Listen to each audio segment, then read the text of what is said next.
citoyens, engagés ou pas dans la vie associative, engagés ou pas dans la vie politique, mais qui sont tous engagés en tout cas contre ce projet de loi de mariage et adoption pour les couples de même sexe. Donc nous ne désarmons pas, notre mobilisation reste intacte et je dirais même qu'elle grandit. Et les Français le démontrent au travers d'un certain nombre de sondages. Ils sont aujourd'hui lassés par ce débat et ils disent de plus en plus occupez-vous des sujets qui nous préoccupent au quotidien. Ces sujets, c'est l'emploi, c'est le pouvoir d'achat, c'est aussi la perspective des retraites, c'est aussi le financement de la dépendance.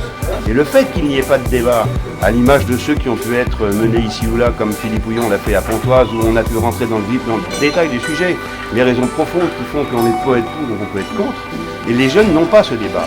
Et le fait qu'aujourd'hui on force à passer une loi uniquement parce qu'elle était dans les 60 propositions d'un candidat, me choque. Est-ce qu'aujourd'hui on considère que le vote national d'un président de la République et d'une majorité nationale équivaut à dire que tout le monde est d'accord avec le programme qu'il a proposé? À ce moment-là, pourquoi faire des lois? Pourquoi les voter? Pourquoi ne pas changer la Constitution et de dire, dès lors qu'un président de la République est élu, eh ben son programme s'impose à tout le monde? Et on arrive naturellement à ce qui nous préoccupe, c'est que cette égalité revendiquée nous conduit à la PMA et à la GPA. Et à l'adoption. Et le modèle aujourd'hui, c'est la famille, c'est un papa, c'est une maman, c'est de là que viennent tout enfant. Et c'est pour ça qu'on est tous ensemble ici, de gauche, de droite, cathos, protestants, laïcs. Et là, on se retrouve unanime et pas homophobe. Parce qu'on les accompagne, parce qu'on est avec eux, parce qu'il y en a au milieu de nous qui militent.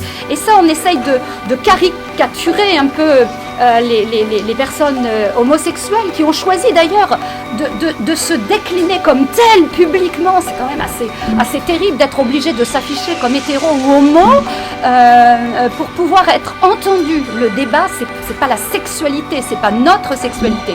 Je reviens juste à un petit point, moi, qui me fait bondir. On parle maintenant de 3 livrets de famille. Vous imaginez les gens arriver pour le quotient familial dans les mairies avec le livret bleu, le livret rose, le livret blanc? C'est à ça qu'on arrive et on parle d'égalité.